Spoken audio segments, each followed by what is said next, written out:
they're there to seize prospects' attention. If you have writer's block, the first thing, if you do suffer from writer's block, you haven't done enough research. It's plain and simple. But writing bullet points and headlines will help that flow happening. Okay, a good technique is to refer to a page number. So this is for an ebook, but if you're selling an ebook or a product, say refer page 64, okay, or CD number 4, CD or day 2 of the seminar, something like that. And also, never put a full stop at the end of a bullet point, because what's the full stop symbolise? The end. And you don't want them to. You don't want it to feel like it's the end. It's like a grease slide. I'll talk about that. It's like you put your prospects on the top of the slippery slide, and they slide all the way down until the order button. You don't want to put someone else's web page link there that they can, or even sometimes YouTube videos. You know that's been tested as well. But you just want to keep. You want to keep the purpose of the sales that is to get orders. So you don't want to stop them on the way. Okay, types of bullet points. Right, how to. So it could be how to breed happy, healthy pups. Secret bullet. So you could say the secrets that veterinarians don't want you to know. Why? Why it's important to exercise your dog up until 2 weeks before birth. The what? What never to feed your dog during pregnancy. Whatever, okay? Or what to feed your dog or what never, okay? But the number bullet, 12-point safety checklist, okay? If you can put a 7, if you've only got 6, then find another one. You know, 7's been proven, it's a magic number, it works. Actually, one step further, an odd number seems to outpull, it's been tested. Odd numbers outpull more than even numbers. Right and wrong. He said I should exercise my dog up until birth, right? Wrong. And then finish it off. See, I can spot a lazy copywriter when you see all their bullet points that says how to. Now you can get the same messages on all how to, but understand as a reader, if you read the first 1 or 2, your eyes get tired and you get lazy, you'll skim read it, and they'll probably miss some of the most important things that you're trying to sell. So here's the thing. One bullet point will be all that it takes to make a sale. I promise you that. And in your research phase, you've got to understand every hot button and every single objection, you name it, every single objection. Because if you don't cover every single objection, then you'll lose a sale. An objection missed is a sale missed. Okay? That's why long sales letters work. It's been proven. Okay, a warning bullet or attention or finally and a sneaky bullet. Sneaky tricks that professional dog breeders use. Last one, if and then. If you want to assure a safe pregnancy for your pup, then make sure you read page 62 or something like that. That make sense? Okay. Here's the cool thing. When you've done your brain dump of headlines, you can turn them into your bullet points. So does this look familiar? Help my dog is pregnant, now what? How to avoid the critical mistakes when breeding dog. At last, everything you'll ever need to know. Dog breeding Bible. How to assure safe. So all I've done is I've recycled them and put them into headlines. Now, any ones that sound a bit repetitive, you obviously take them out. But the energy you put in for your 100 headlines doesn't go to waste, okay? Because each people will buy on different reasons. You can't have one message that fits all. But you don't want to miss anything out. So basically, bullet points and headlines, all those 100 headlines, you can turn them into bullet points, but also subheads throughout the sales page, which I'll show you. Okay, here's a bit of fun, right? She sent me this page and it had these are the bullet points that I had to go off. She said these are the chapter headings that she's going to use in the book. Pros and cons of inbreeding.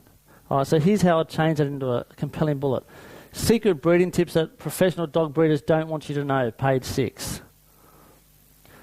What is inbreeding and why professional breeders keep this information closely guarded, page 13. The sneaky tricks that professional breeders use to guarantee a healthy litter, bonus manual number 3. Because all I had to go off was that. But can you see how you can get a bit creative and make it more compelling? You with me on it? Yep. The other chapter was reproduction, the heat cycle, signs of heat. Ooh, very exciting. How to know when the right time for breeding is, what never to feed your dog, went on heat. Another one was pregnancy guide for prenatal care. But when you're reading those kind of bullet points are not going to grab you. True or true? Yep. You should reduce exercise and change your dog's diet when pregnant, right? Wrong. See our 17-point checklist. So these are just examples. Whelping. Warning, if your dog starts whelping, don't panic. Simply start the Tibetan canine rubbing technique for immediate relief. Right. So I don't know if there is a Tibetan canine, but there is now, I promise you, someone will say, what? I said, I need to know what that is. All right. So that's a good point, which I'll say, if there's a process, don't assume that, if you've been in the industry for 15, 20 years and everyone does the same, don't assume that your clients know, okay? You can take a part of that and that process and name it, okay? And that'll bring more sales in. The best example is Claude Hopkins, one of the greatest copywriters ever lived. There was a beer company in America called Schultz Beer, and they were struggling. They wanted to, they brought in Claude Hopkins to ramp it up. So they said, we'll take Claude through a bit of a tour around where we make beer. And so what he noticed that they actually clean the bottles 3 times a day, like before they went in. There was just mechanically cleaned. They had rooms where they were sterilised, where a cooling room, which was something that was like 4 inches thick glass. Okay, they got the water. They were living. This place was on Lake Michigan. Instead of using the water from Lake Michigan, they drilled down like 300 feet to get the fresh water. Okay, the filters that went through were these big barrels that went through wood pulp. And all this stuff. And Claude Hopkins looked at the owner and said, "This is amazing. Have you ever told the audience about this? Your market about this?" And I said, "Well, why? That's what everyone does, right?" So Claude was smart enough to communicate that whole process into his advertising, and they went straight to number 1 in America and stayed there for 10 years. Okay, so what are you guys taking for granted in your business? And just have a think about that. And if you have to name it the Tibetan canine rubbing technique, then that's go for it. First and second stage of labour. How to really know when your dog is in first and second stages of labour. Sometimes things do not go as planned. Warning, what to do if things go wrong. C-sections. Knowing when a C-section is needed could save your dog's life. It's really simple when you know how. Page 32. Key words to use any chance you get is simple and easy. Okay? Birth to 3 weeks. Dangerous food to avoid in the first 3 weeks of birth. Okay, honestly, people will buy the ebook just for that. Week number 4, the 4-week diet shift that most people don't know, including me, that could put unnecessary health risks for your new puppies. Okay, the body copy. All right, I'm going to show you this sale letter soon. Just hang with me here. I know it's a lot to take, but the body copy. This is where you overcome the objections. Tell the story. Tell the story, tell the story, tell the story. When I do my research, where I come most of my ideas is digging deep and finding the story. And that Claude Hopkins, that Schultz Beer is a perfect example of finding a story and telling the story. People love stories. We've grown up since we were kids hearing bedtime stories. We go to movies and DVDs because we just love a good story. And the same thing is when you're selling in copy. Okay, I remember one project I did.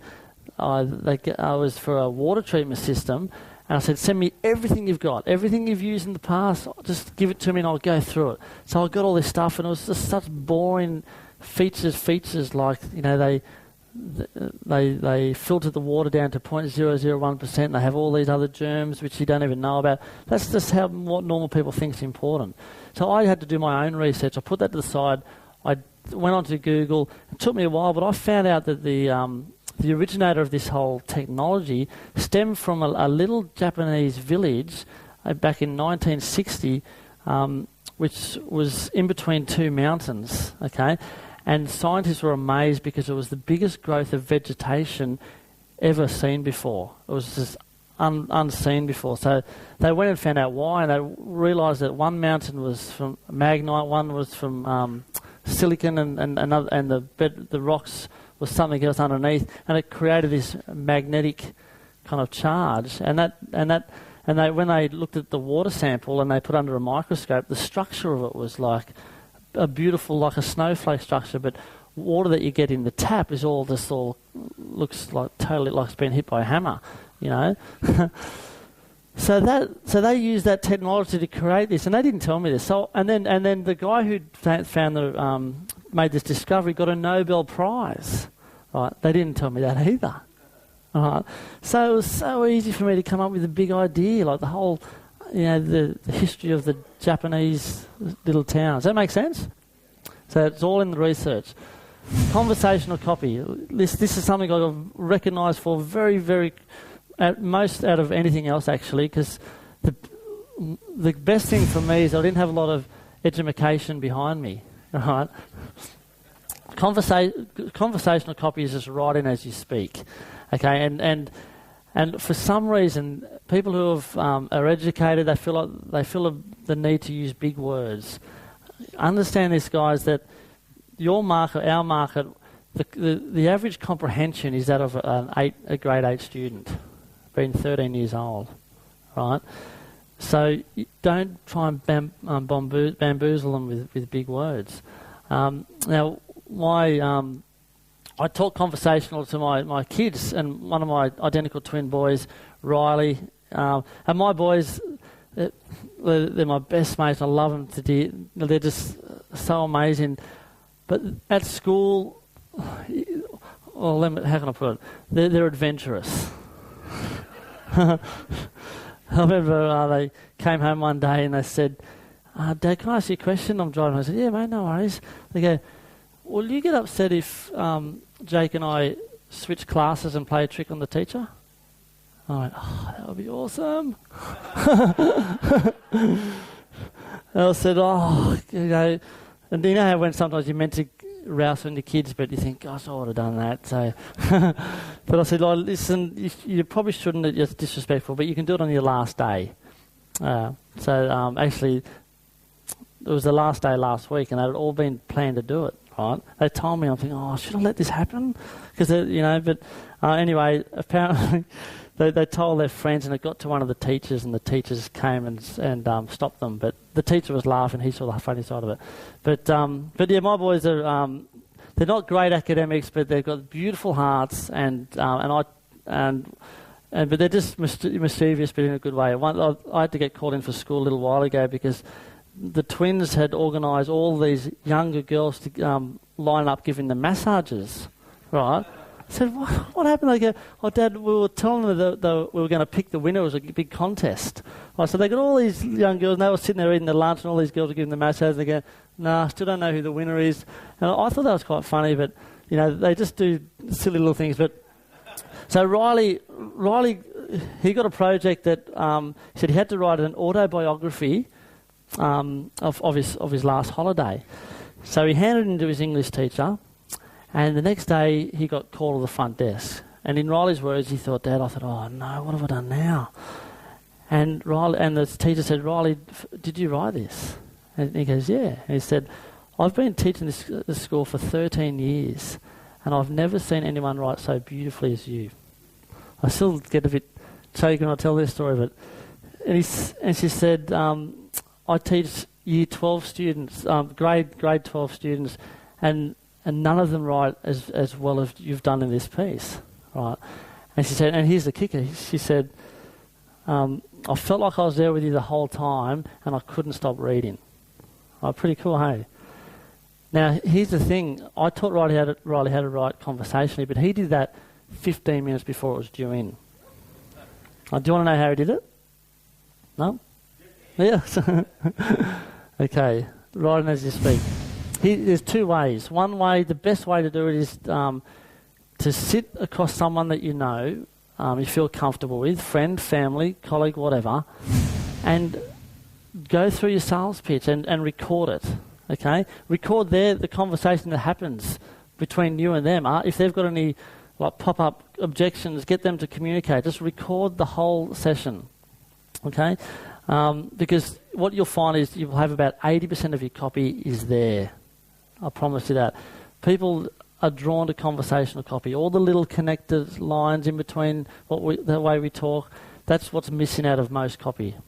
I did this, one of my first projects I did for a sales letter. I got this guy on Skype. I asked him all these questions that I mentioned at the start, like what's the 3 biggest fears and all that. And I just asked him, I said, try and sell me over the phone. And he just went for it, and I just shut up, and he just rambled. It was great. So I got that transcribed, and I swear to God, probably about 70% of the sales I got was his words and his conversation. And so when I gave it back to him and I framed it all, looked really nice, he thought it was fantastic, right? Of course, as if you wouldn't, right? So, and it went gangbusters, because that's because the object of sales copy, you've got to keep them reading, okay? And I'll teach you some techniques how to do that.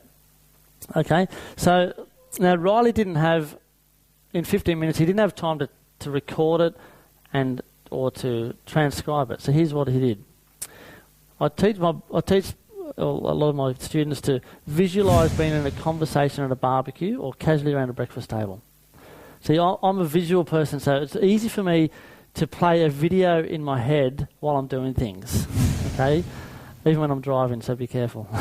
So just picture yourself or your clients having a conversation and just write what comes out of their mouth. Okay. Now I taught my boys how to do that, and he basically told his story of his holiday, and it just jumped off the page, and all my boys are just getting phenomenal results in English. Is that good? Yep. Okay. Another thing I did is read it out loud. When I write sales letters, I used to give it to my boys and say, "Can you read this back to me?" And they go, "Oh, okay." And then I didn't have to bribe them, but they'd read it back to me. And if they stumbled, I said, "Whoa, stop right there," and I'll find out where they stumbled, and I'd change it. Because if they stumbled, then my audience is going to stumble. Okay, and if you stumble, then it's then you're going to slow the whole process. They'll subconsciously feel demotivated. They'll skip through, and you've just lost the flow. Does that make sense? Okay, overcome objections. The purpose of body is to overcome objections. Like I said before, an objection missed is a sale missed. That's why long copy always outperforms short copy. Okay, very quickly, I'm going to race through this. Get ready. The structure of the body, the purpose is to identify a problem, aggravate the problem, offer your solution, add some proof, testimonials or some kind of proof, make your offer, and add some bonuses, add your guarantee, and then your call to action. You've got to ask for the order. Okay, so it doesn't matter. I could be like even the best copywriter in the world couldn't convince you to take an aspirin unless you had a headache, right? So you've got to communicate what the problem is. You've got to convince them that there is a problem, aggravate it, and then offer you a solution. Everyone needs to write that. Everyone's cool. Emotional triggers. Okay, I'm going to really fly through this. Fear, pride. People, we buy off emotion. I mean, my ex-girlfriend came home one day and she had this new jacket on. This was a few years ago, and at the time we didn't have a lot of money. And I said, "Oh wow, that's nice jacket." And she goes, "Oh yes, thank you." I said, "How much did it cost?" She goes, "Oh, I got it for a bargain. It was really cool." I said, "Oh, nice. How much did it cost?" And she said, "Oh, it was on the last rack. There was not many left, and it was on sale. So yeah, it was really cool." I said, "Oh, lovely." I said, "But how much did it cost?" And she goes, "Why don't you like it?" I said, "Yeah, I love it. It looks great. I was wondering how much did it cost." And she said, "Oh, have you seen what brand it is? It's this brand, and usually these are so expensive. We've got such a deal." I said, "Okay, how much did it cost?" And she goes, "Usually $480, but I got it for $250." And I go, they justify that straight away. I said, $250, right? And here's what happened next. Then she just fires all these logical reasons at me. She goes, I never buy anything for myself anymore, right? Or this will go with all my pants. I can take this to the snow trip next year. This is going to last me forever. Here's the beauty. This can be part of my Christmas present. Right. So, and they're all logical reasons, right? But I promise you now, when she was in the change room, Those weren't going through her head at all. She was looking in front of a mirror going, oh, how sexy do I look? You know, like rolling up the sleeves and putting the zipper up and flicking the hair back and doing the little looks like this. You know, there's all emotion. She goes, oh, yeah, she's going, Rachel's going to spew when she sees me in this. Woo, you know, there's all emotions. People buy from emotion and they justify with logic. Okay, so you need both in your copy. So the key things is fear, pride, love, greed, and guilt. Okay, I've really got to fly through this. Here's an example in the dog letter how I used fear. Look, I was fearful for what could happen if something went wrong. I was fearful of complications that I knew nothing about. Here's a list of the fears I had, which led me to find more information, and so on. And you can break it up with some bullet points. Guilt. I wouldn't forgive myself if something went wrong just because I was too tight to spend $27 on some information. I mean, I spend more than that on a dog food each week. Surely my Daisy was worth more than just $25 to ensure a safe and healthy birth for her puppies. Okay? So you can use guilt. Pride. Words can't explain the intense feelings of pride that filled our hearts when we had successfully brought all 7 healthy pups into the world. Call me crazy, but I swear I could tell that Daisy was the proudest mum on earth that day. Next. Sorry. Greed. Then I got thinking, now I know all the facts and seeing that I love the process, why not do it again and make some extra cash on the side? My calculations told me I could sell each pup for around $1,000. So with a litter of 11, that's $11,000 for doing something I love. Then my mind really started ticking over. I could do this several times per year and pocket around 30 grand and stay at home and enjoy life instead of selling my soul to an unappreciative boss. Okay? Love. Daisy had been our beloved family pet since I was 11 years old. I can still remember the special first day when Dad cut her free from the Hessian bag that was floating in the creek.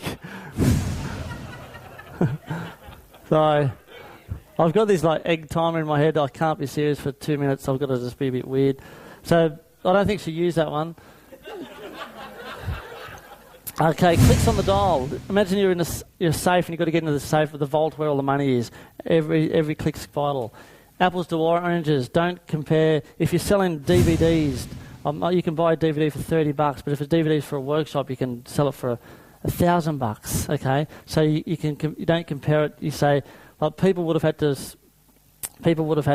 fly on planes and get accommodation and spend thousands of dollars, but you can buy these DVDs for only $497. So you're not comparing apples to apples. Okay? Numbers of reasons why. Always show reasons why. Okay? There was an ad in America that said a new taste in soft drink. The best taste in soft drink or something like that, which is very boring, but that's something that most people do. But they changed that to the best taste in soft drink because it has 10% juice, fresh juice. And it went straight to number 1 just because they explained why. Okay? What this is not, okay, so to just explain that's a great way to overcome objections. Future pacing, so it's a good replacing for testimonials. You can say, imagine waking up make it wake up in the morning when your eyes wake up, not by an annoying alarm clock. And you can stroll out and you can hear the traffic go by and you realise that you don't have to go to work anymore. So you put them in a dream state and you tell them you put them in a state of what it's going to be like after they've had your product. Does that make sense? Procrastination stopper, put it in their face. Return on investment. If there's a way you can show return on investment, always do it. Never miss out. People want to know that what they're buying is going to. You've got to show the returns. Table of contents, which I'll show you, just makes it more clear for them to use. A guarantee, and above all, proof. You've got to give proof. You can use graphs, testimonials, case studies. Proof outsells anything. Okay. Layouts and graphics. The grease slide, like I talk about. Emotionally charged images. I apologise for going fast, but there's some good stuff coming up. Images are great. Try and inject images where you've got we need to hit an emotional trigger. Save and collect web pages with good layouts and graphics. Try and use the sentences. Try and shorten your sentences. I've got a rule which I try and stick to. Each sentence should only have 7 words in it. not including the its and the in ands and the little words like that.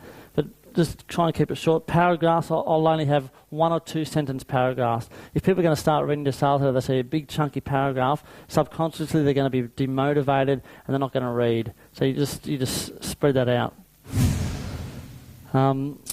Mix it up, don't have to have the same looking font, just underlined, highlight or bold, italic, things like that. Subheads, like the skim readers, you want to filter your subheads through the sales page. So if people read just the subheads and it's still following the same path, telling the story. Does that make sense? Okay. Here's what I came up with. In about 2.5 hours, at about 3 in the morning. So subheads, that's just a recycled headline that I used. That's the headline that I chose. Testimonials, which I just made up. I found that picture off Google. That girl's not here, is she? Okay.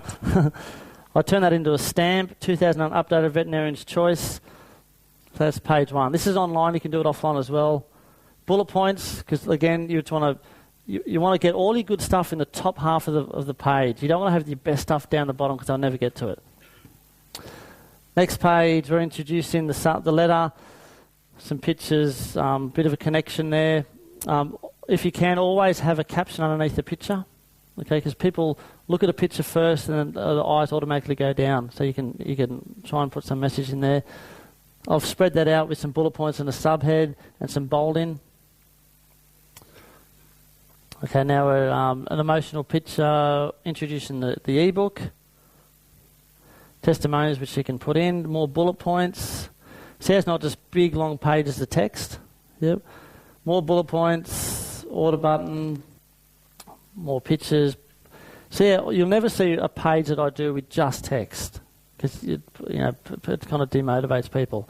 Special bonuses, which she got from a website called Gutenberg.org, which is all books that are copyright free, which you can use. Okay.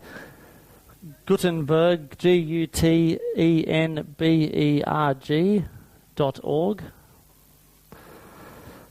More bonuses, simple recipes for dogs, the very best puppy names. Here's the thing, people will buy her ebook just because of your bonuses. You can turn your bonus into your product. Okay, it's a very key point. Okay, we're talking about, there's a bit of scarcity there. I worded, I think, that she's doing a marketing test, so she's slashing $20 off. That might sound a bit hypey, but people respond to that, okay? At a seminar, I'll go on. Guarantee, okay, you want to take the risk away, because if people are a bit unsure about it, then you just losing a sale. So try and come up with a scary guarantee. Table of contents, that's just for the skim readers to make it clear and concise. So if you confuse them, you lose them. All right, so that just makes it listing out the value there. Totally valued $47, and on a total valued $217, but she's getting you can buy it for $27. More images and a close and PSs. Okay, so that's what I whipped up in 2.5 hours, and it took me about 5 hours to put the PowerPoint together. And that's it. Now there was a bonus session I did for offline, but I actually ran out of time. I apologise for that. So, but that's pretty much it, guys. What do you think? All right. You're ugly. If any time during a break, if you want me to run through that offline stuff that I put together, then I'm happy to do that. If you want to stick around. Here for a minute. What I want you to do is turn to the person next to you and come up with 2 or 3 key distinctions that you got out of Brett's talk. And before we do that, you had a comment? Yeah, I just... It's on. I just want to turn the microphone on. No, I wanted to say, I mentioned earlier that I know how to write copy, and I don't consider myself a great copywriter because I'm lazy, and sometimes it could be hard work. But I mean this in all sincerity, and I mean this from the bottom of my heart. That's one of the best presentations I've ever seen on copywriting in my life, because copywriting sometimes can seem very mystical and very magical, and it's like, people kind of keep it a secret that only like these super duper professionals know how to do it and can do it. But honestly, in all sincerity, it's one of the best presentations, one of the most digestible flows that I've ever seen for a copywriting presentation in my life. So thank you. Oh, thanks, Spike. Appreciate it, mate. You're unbelievable. So, Hi, thanks very much, Brett. I've actually seen you present last weekend, and you were great. Don't worry about the audience being the same audience. There's lots of people who haven't heard the jokes before, and they're brilliant every time. I just said that. Very good. All right, somebody else? Hang Gentleman on, back. I actually did have... That was Yes. just for Brett. But what I got out of that was that I can write for a trade journal using the same principles to get similar results. Yeah, Can I say something too? it's on. It's on? Yeah, cool. You know how I said write in your voice, or write as you speak? One extension of that, write in the voice of your market. Okay, that's a bit different. Okay, because one person that, in a seminar that I had a little while back, he speaks with all the big words, right? And he goes, well, that's how I pronunciate. And I said, well, you've got to write as your market speaks, so that's a bit of a distinction there. So thanks for that. That's a key point, is what he's saying. So if you're writing for a group of academics, then use their types of words that they would use as well. So you're going to build rapport at a different level. All right? But it's certainly, as with writing with copy, the best books, the best-selling books that sell more than most, are the ones that are written to a Year 9 level of education, right? So that they're easy to read. Yes, gentleman in the back. Hello. I saw a university study about 4 or 5 months ago, and it said that in Australia, 67% of the population are below an acceptable standard of literacy and numeracy. So if we start using highfalutin words, which are very concise and precise, it's not necessarily going to be understood by the people the bulk of the people that you're going to write for. And I think you've only got to look at the popularity of a newspaper, say like the Herald Sun, to realise that, and if you look at the writing in the magazines, the ones you were talking about, for specifically for one area of the population, you'll find that the language is not anything difficult. It's the crossword puzzles are like a 3-letter word with a colour. Okay. And people are prone, when they read something, if it's easy to read and they finish it, then they're prone to tell more people about something they've finished. I mean, Deepak Chopra is a great guy, and I've spoke on stage with him, and he's really knowledgeable. But if you try and read one of his books, they really spin your mind out, because they're quite hard to read. All right. Any others? Yes. I normally get all my ideas from my survey site. So when I do the survey questions, they come up with all of those, so I get my bulletins out of that. I just feed it back to what they want. So saves me thinking too much, Brett. Good. All right, one at the front. Thanks. Look, one of the things that I've picked out of Brett's talk is the idea that Brett has of coming up with headline after headline after headline in as short a time as possible. One of the things this does, it gets it out of your conscious brain, and you start to be generating these partially out of the subconscious. So you're actually changing your mode as you're producing all of these headlines. And of course, Brett's very clever bit is to then reuse them for parts of the copy as well. So not only are you producing them, but you're actually making use of them, not just for the headline of the sales letter, but for the body content as well. Yeah. Yep, absolutely. That's a good distinction, John.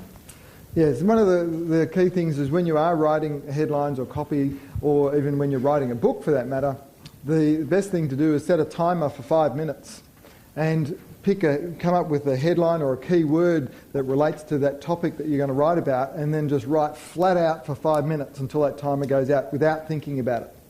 And when you do that, all the best things come from the unconscious mind, and you'll get a really good flow. And this is one of the ways we teach actually how to write a book in speed, in 5-minute sections. And so you do it really rapidly. And you can write a book literally in 14 days if you want. And it's about 30, 40 hours, and you can have a complete book done. So, okay, so give him another big hand. Thank you very much, Brett. That was awesome.